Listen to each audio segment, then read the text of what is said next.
Salam Bapak Ibu Saudara-saudara dan selamat bertemu kembali di YouTube saya, Pendeta Rudolf Hapasaribu Channel. Dengan dan lewat channel ini saya komit untuk senantiasa menyebarkan firman Tuhan karena saya percaya berlandaskan Yesaya pasal 55 ayat 11, firman Tuhan yang saya dan Bapak Ibu Saudara-saudara semuanya juga ikut sebar lewat apapun termasuk lewat khotbah ini tidak akan kembali dengan sia-sia, tetapi akan bekerja sendiri lewat kuasa dan berkat urapan Roh Kudus.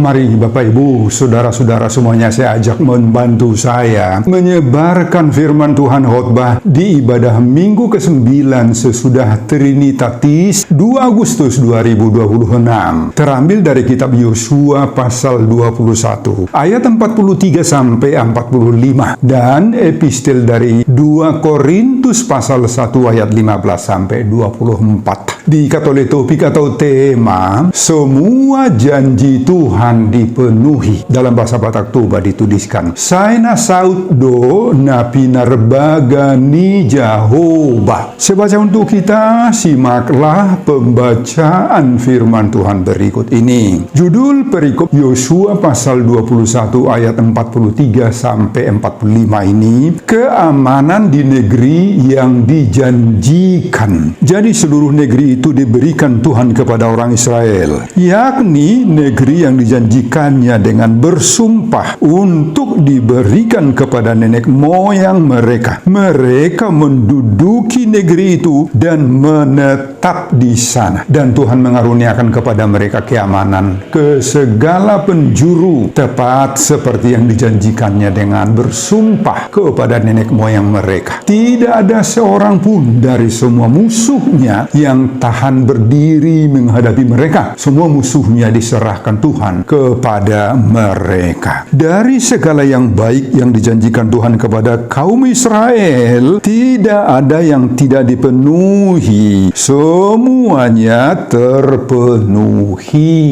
Nah, Bapak Ibu dan Saudara-saudara, demikianlah nats khotbah kita di ibadah Minggu ke-9 sesudah Trinitatis 2 Agustus 2026. Dihubungkan dengan topik semua janji Tuhan dipenuhi. Saina saut dona pinar bagani Jehovah. Saudara, topik minggu ini berseru semua janji Tuhan dipenuhi. Saina saut do napinar bagani Jehovah. Nah, ini merupakan suatu tema besar ini Bapak Ibu. Tema ini mengandung makna penting bahwa Tuhan bukan hanya sekedar memberi janji-janji, tetapi juga menggenapi dengan setia, dengan tepat waktu, dan dengan sempurna. Tujuan khotbah ini untuk meneguhkan iman jemaat agar senantiasa percaya bahwa janji Tuhan pasti digenapi sesuai rencana dan waktu Allah yang terbaik. Dan dengan demikian jemaat dan kita pendengar khotbah ini juga tetap setia, mau sabarlah dan mau bersyukur di tengah proses hidup yang sedang berlangsung. Nah, saudara, sebelum kita masuki ruang lingkup dan bidang kehidupan bangsa Israel saat khotbah ini, perlu kita perdalam terlebih dahulu soal berjanji dalam topik ini. Dalam topik ini manusia sering berjanji, tetapi tidak selalu sanggup menepatinya. Ada yang lupa, ada yang berubah pikirannya, ada yang gagal karena keadaan-keadaan tertentu. Bahkan sengaja ada yang membatalkan janjinya karena alasan-alasan tertentu dalam dirinya. Nah, saudara, itulah fakta dan realitas yang selalu terjadi dalam diri manusia, bahkan tidak luput juga termasuk kita. Tetapi Alkitab ini memperkenalkan Allah yang berbeda. Ia selalu setia pada firman-Nya, setia pada janji-janjinya.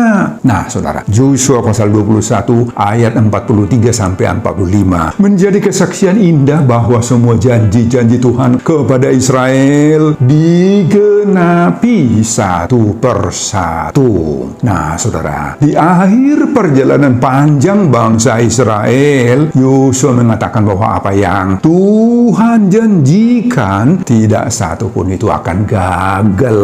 Ini bukan hanya cerita sejarah tentang Israel dahulu saja, tetapi ini penghiburan iman bagi kita Bapak Ibu di saat ini. Tuhan yang sama yang setia menolong bangsa Israel dahulu di zaman Yosua tetap bekerja, tetap setia, dan tetap menggenapi janji-janjinya dalam hidup kita orang percaya zaman sekarang dan bahkan pada waktu yang akan datang. Mari kita lihat latar belakang singkat dari isi khotbah ini dulu. Bagian ini muncul di akhir kisah penaklukan dan pembagian tanah Kanaan. Jadi ayat ini bukan hanya sekedar kalimat penutup, tetapi justru merupakan rangkuman teologis bahwa seluruh proses mulai dari keluaran dari Mesir, perjalanan di padang gurun, sampai masuk ke tanah perjanjian, itu semua berada dalam kendali Tuhan. Nah, saudara, mari kita lihat isi khotbah ini. Dalam Yosua pasal 21 ayat 43 tertulis, jadi seluruh negeri itu diberikan Tuhan kepada orang Israel, yakni negeri yang dijanjikannya dengan bersumpah untuk diberikan kepada nenek moyang mereka. Mereka menduduki negeri itu dan menetap di sana. Nah, apa yang kita lihat dalam ayat 43 ini?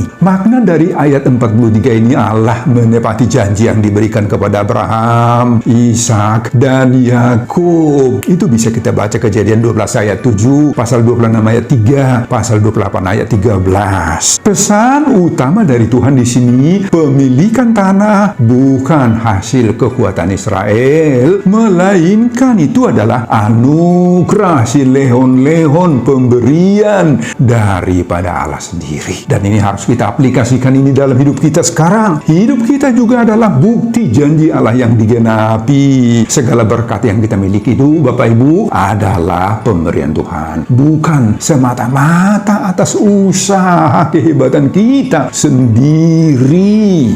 Pada Yosua pasal 21 ayat 44 tertulis, dan Tuhan mengaruniakan kepada mereka ketenangan di sekeliling sesuai dengan segala yang telah janjikannya kepada nenek moyang mereka. Tidak ada seorang pun dari semua musuh mereka yang tahan menghadapi mereka. Semua musuh mereka diserahkan Tuhan ke dalam tangan mereka. Apa makna ayat 44 ini? Maknanya, Allah bukan hanya memberi tanah, tetapi juga ketenangan, memberi keamanan. Musuh-musuh tidak dapat bertahan karena Allah sendirilah yang berperang bagi Israel. Nah, pesan lain, ketenangan sejati itu datang dari Tuhan Allah, bukan dari kondisi politik yang aman atau kekuatan militer yang hebat. Nah, saudara, mari kita aplikasikan ini, bahwa damai sejahtera sejati hanya ada dalam perlindungan Tuhan saja, bukan ditentukan oleh usaha dan kehebatan, oleh keberadaan harta, uang milik manusia semata-mata, enggak. Dan kemudian ayat terakhir, ayat 45, di sana tertulis, tidak ada satupun dari segala yang baik yang dijanjikan Tuhan kepada kaum Israel yang tidak dipenuhi. Semuanya terpenuhi. Nah, saudara, maknanya ayat 45 ini apa? Inilah kesaksian puncak klimaks. Apa itu? Allah setia. Tidak ada janji daripada Allah itu yang pernah gagal. Nah, pesan lain firman Allah adalah ya dan amin. Sebagaimana epistel kita 2 Korintus pasal 1 ayat 20. Saudara, apa aplikasinya ini? Jemaat diajak untuk menaruh iman penuh pada janji Allah. Sebab Allah itu tidak pernah ingkar Bapak Ibu dalam hal apapun dalam hidup kita. Nah Bapak Ibu dan saudara-saudara, apa yang kita dengar dari bahan khotbah ini yang pada pokoknya menyangkut keseriusan daripada Tuhan memberikan kepada bangsanya isi-isi janji-janjinya, maka itulah juga yang diserukan oleh topik minggu ke-9 sesudah Trinitatis 2 Agustus 2026 ini. Semua janji Tuhan dipenuhi saina saudo na pinarbaga ni Jehovah. Amin Bapak Ibu dan saudara-saudara. Nah Bapak Ibu dan saudara-saudara, itulah isi khotbah kita di pada minggu ke-9 sesudah Trinitatis 2 Agustus 2026, dihubungkan dengan topik semua janji Tuhan dipenuhi saina saudo na pinarbaga ni Jehovah. Saudara, apa pengajaran Tuhan bagi kita lewat khotbah ini? Simak beberapa. Pengajaran pertama, Tuhan menggenapi janjinya menurut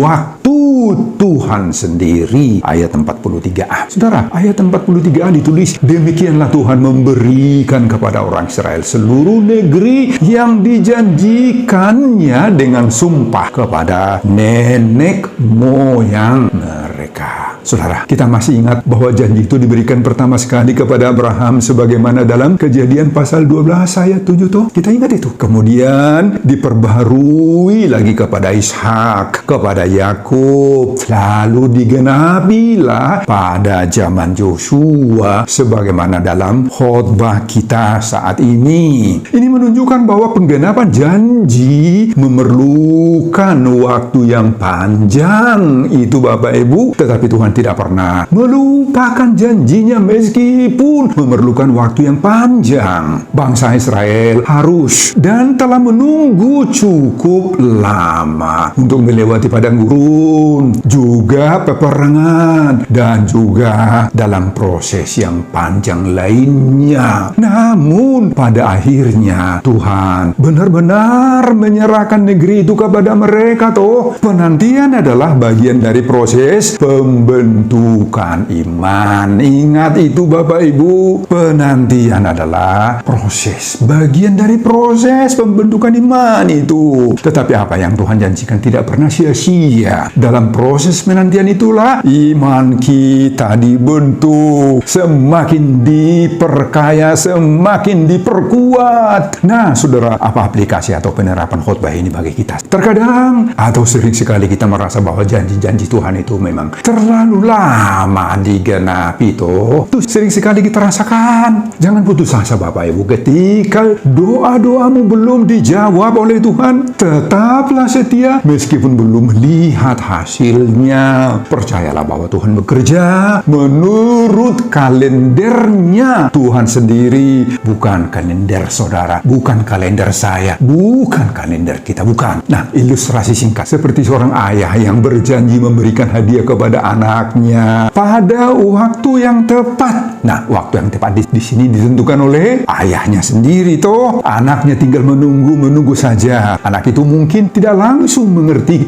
mengapa harus menunggu. Begitulah Tuhan Bapak Ibu.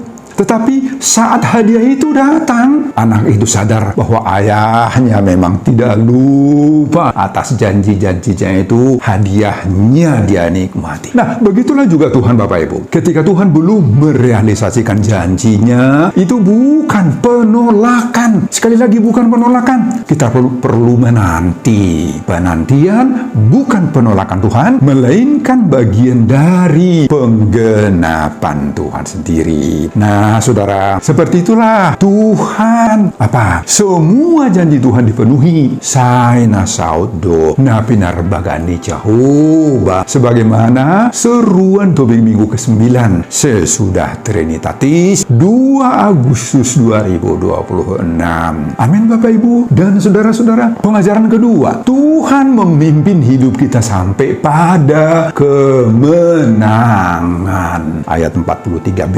Nah, saudara, pada ayat 43b ditulis, mereka menduduki negeri itu dan menetap di sana. Nah, jadi Bapak, Ibu, dan saudara-saudara, bangsa Israel tidak hanya menerima tanah, tetapi juga mendudukinya dan hidup penuh damai sejahtera, serta merasa terlindungi di sana dari semua musuh-musuhnya.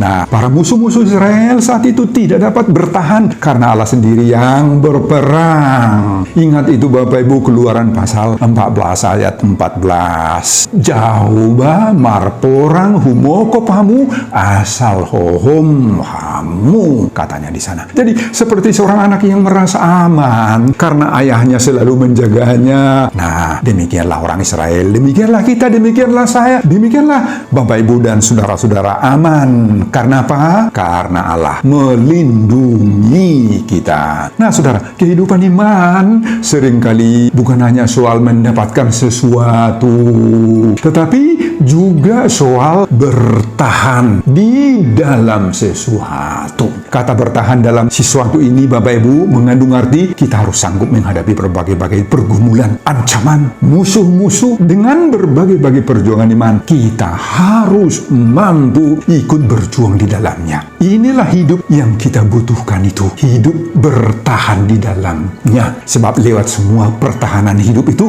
Tuhan mau membawa kita masuk ke kehidupan yang baru, yang sesuai dengan tuntunan Allah, dan yang pasti penuh damai sejahtera. Memasuki hidup yang penuh damai sejahtera itu, kita harus mampu bertahan melewati proses yang lama, yang panjang. Ada orang yang memulai dengan iman, tetapi berhenti di tengah jalan. Karena apa? Karena takut, karena kecewa, atau karena sudah lelah di dalam perjalanan hidupnya. Padahal Tuhan yang memulai pekerjaan baik juga sanggup memelihara sampai selesai. Nah, kalau Tuhan sudah membuka jalan bagi kita, Bapak, Ibu, Ia juga sanggup memelihara langkah-langkah kita.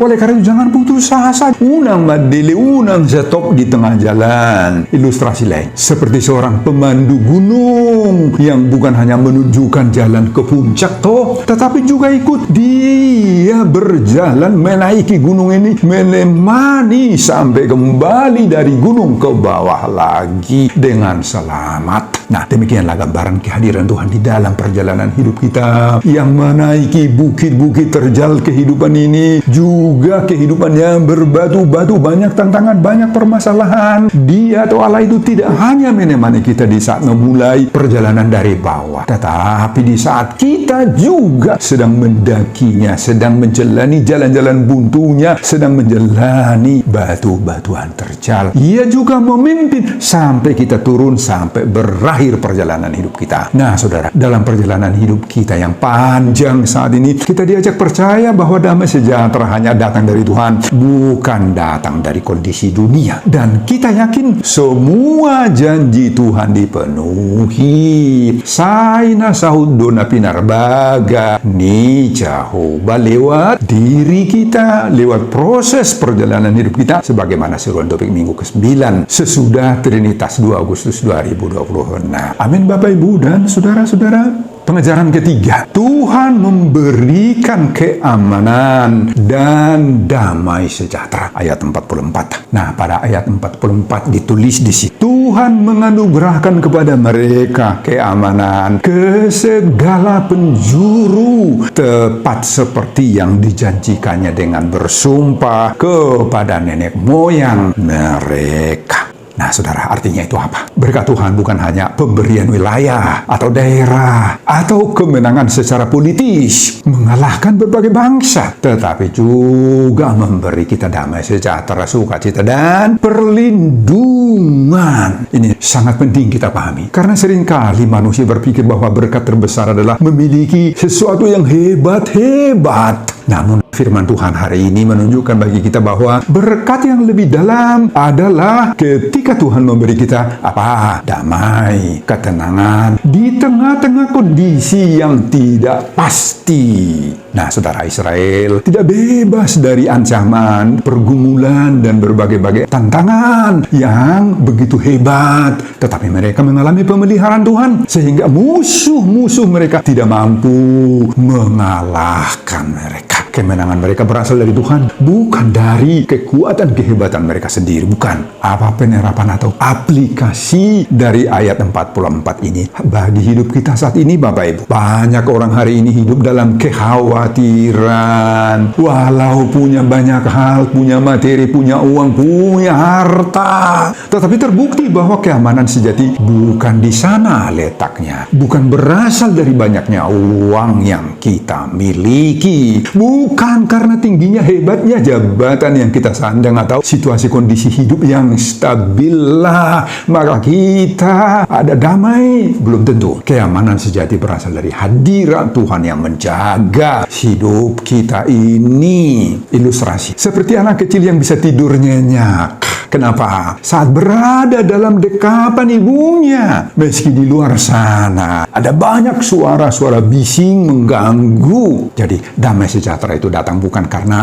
keadaan yang sempurna, tetapi karena ada tangan Tuhan yang menjaga, yang menenangkan hati, pikiran, otak kita ini. Bapak Ibu, demikianlah juga kita orang percaya saat ini akan bisa merasa damai, merasa sukacita dan sejahtera atau bahagia, tenang karena ada pemeliharaan Tuhan dalam hidup kita. Nah, mintalah pemeliharaan Tuhan ini dalam hidupmu, Bapak Ibu, supaya kita tenang. Khotbah ini mengajar kita jangan menghadapi pergumulan dengan kekuatan kemampuan sendiri. Jangan. Dalam keluarga, dalam pekerjaan, dalam pelayanan maupun menghadapi pergumulan hidup, Tuhanlah yang tetap memberkati kita, melindungi kita, dan yang sanggup memberi ketenangan bagi kita. Orang yang hidup dalam kehendak Tuhan itu akan mengalami pertolongan Tuhan itu. Dan keamanan atau damai sejahtera ini merupakan sebagian dari semua janji Tuhan dipenuhi. Saina saudona pinarbagani Jehovah sebagaimana diserukan topik minggu ke-9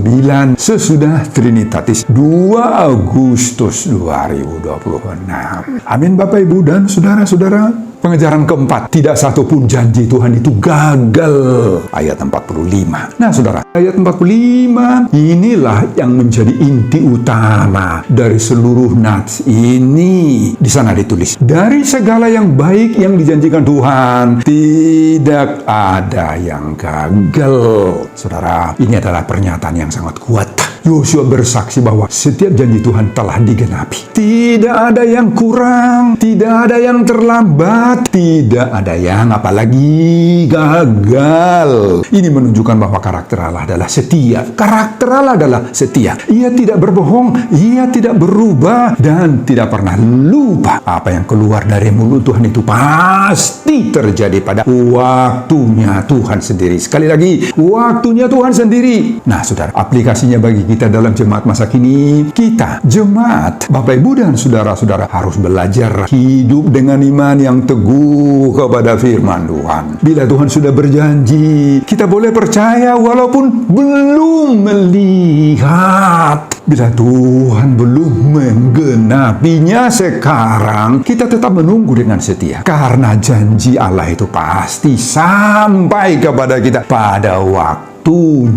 Ilustrasi lain seperti surat resmi yang sudah disahkan oleh pihak berwenang. Walau kita belum melihat, walau kita belum menerima manfaatnya saat ini, isi surat itu pasti berlaku. Isinya, kekuatannya hebat sekali, terutama kalau ada masalah-masalah. Demikian juga firman Tuhan. Sekali Tuhan berfirman, penggenapannya pasti terjadi. Nah, saudara, Yosua pasal 21 ayat 43 sampai 45 keseluruhan inilah kesaksian yang sangat-sangat indah. Mana indahnya? Tuhan setia sepenuhnya. Ia memberi negeri, ia memimpin mereka menduduki negeri, ia memberi keamanan di negeri, dan ia menggenapi seluruh janji-janjinya di negeri itu. Karena itu, jemaat atau kita diajak untuk tidak ragu lagi kepada Tuhan. Kalau Tuhan setia kepada Israel, ia juga setia kepada saya, kepada kita, umat Tuhan hari ini. Mungkin proses hidup kita masih panjang lagi ke depan. Mungkin jawaban Tuhan belum terlihat terlihat. Tetapi satu hal yang pasti, semua janji-janji Tuhan itu akan dipenuhi, Bapak Ibu. Nah, hari ini kita diundang untuk mempercayai 3 hal. Apa? Pertama, percayalah pada janji Tuhan walau belum melihat hasilnya. Kedua, bersabarlah dalam proses penggenapannya. Dan ketiga, mengucap syukur kepada Tuhan. Tidak pernah gagal Tuhan itu menepati firman-Nya, menepati janjinya, menepati apa yang akan diprogramkannya kepada kita. Nah, mungkin hari ini ada jemaat yang masih menunggu jawaban doa, menunggu pemulihan keluarga, menunggu kesembuhan dari sakit penyakit, atau menunggu jalan keluar dari berbagai-bagai pergumulan hidup. Nah, firman Tuhan mengajak Bapak Ibu yang sedang bergumul saat ini untuk tetap percaya jika Tuhan telah setia kepada Abraham, Yosua dahulu, kepada Israel dahulu, maka Dia juga tetap setia kepada Bapak Ibu dan saudara-saudara, kepada umatnya sekarang, kepada saudara, kepada saya, kepada kita semuanya. Tetaplah percaya bahwa semua janji Tuhan dipenuhi. Saina saud dona pinar bagani cahoba dalam hidup kita, sebagaimana topik minggu ke-9 sesudah Trinitatis 2 Agustus 2026. Amin, Bapak Ibu dan saudara-saudara. Sebelum saya mengakhiri khotbah ini, kembali saya mengajak Bapak Ibu dan saudara-saudara untuk membantu saya menyebarkan firman Tuhan khotbah di ibadah minggu ke-9 sesudah Trinitatis 2 Agustus 2026 dari Yosua pasal 21 ayat 43 sampai 45 ini, agar semakin banyak orang yang mendapatkan dan menikmati semua janji Tuhan dipenuhi. Saina saudo napinar baga ni Jehovah termotivasi lewat khotbah ini. Simak juga video-video khotbah saya yang lain agar Bapak Ibu, saudara-saudara memiliki sentuhan dan pemahaman rohani yang semakin diperkaya. Buka di YouTube saya, Pendeta Rudolf H. Pasaribu channel. Selamat mengikuti ibadah minggu ke-9 sesudah Trinitatis. Tuhan Yesus memberkati kita. Salam Horas. Amin. Oh Bapa Surgawi, terima kasih untuk firman-Mu. Firman-Mu ini sungguh memberikan kekuatan bagi kami, karena semua janji-janji Tuhan itu tidak akan pernah gagal. Saat ini kami sedang diyakinkan tidak ada janji-janji Tuhan itu yang akan batal, yang akan ditolak, yang akan diblokir dari kami. Kami yakin dan percaya pada waktunya Tuhan akan memberikannya menurut waktu dan perkenanan Tuhan. Terima kasih Tuhan. Berkati hamba-Mu dalam mempersiapkan khotbah-khotbah berikutnya untuk kemuliaan Tuhan. Amin.